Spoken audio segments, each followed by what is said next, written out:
Hey, beautiful mum. This week I want to talk about something that used to really frustrate me as a mum when Pete was little. Those times when it felt like he was ignoring me on purpose. A lot of the time when Pete wouldn't respond, even to simple tasks, I thought he was choosing not to listen to me, that he was being stubborn or difficult, or just refusing to do what I'd asked. So I'd try harder to explain more clearly. I'd repeat myself, I'd say it in a calmer voice. And then, when that still didn't work, I'd usually end up feeling frustrated and getting angry, and that would lead to me feeling like I was failing as a mum. What I know now is that a lot of the time, Pete wasn't ignoring me on purpose. He actually couldn't process my words in that moment. When he was overwhelmed, upset, tired, or heading towards a meltdown, it was like his brain had moved past the place where spoken instructions could actually reach him. And I didn't understand that then. When Pete was in his teenage years, the counsellor gave me a very simple idea that I wish I had learned much earlier. She suggested I used the T sign for time out when Pete's arguing became too much for me, because asking him to stop just wasn't registering anymore. It was so simple. When words were adding more noise to a hard situation, the sign gave us another way to communicate. It gave me a way to say, I need a break, without adding more talking into the moment that was already overloaded for him and for me. I've often thought how helpful it would have been to have a few simple signs when he was younger.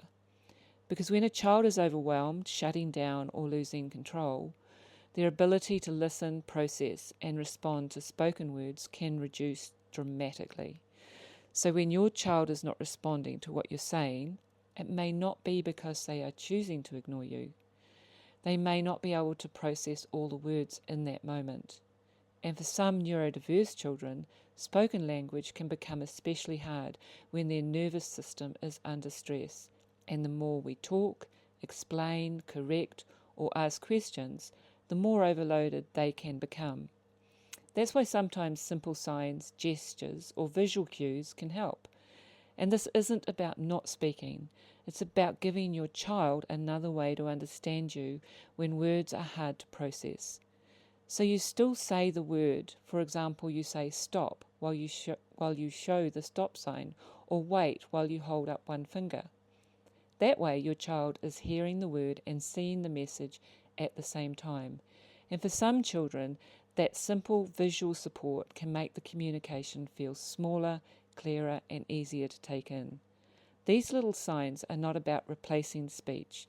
They are about supporting communication, giving your child another way to understand you, and in turn, them another way to communicate with you, especially in those moments when listening and talking feel too much for them.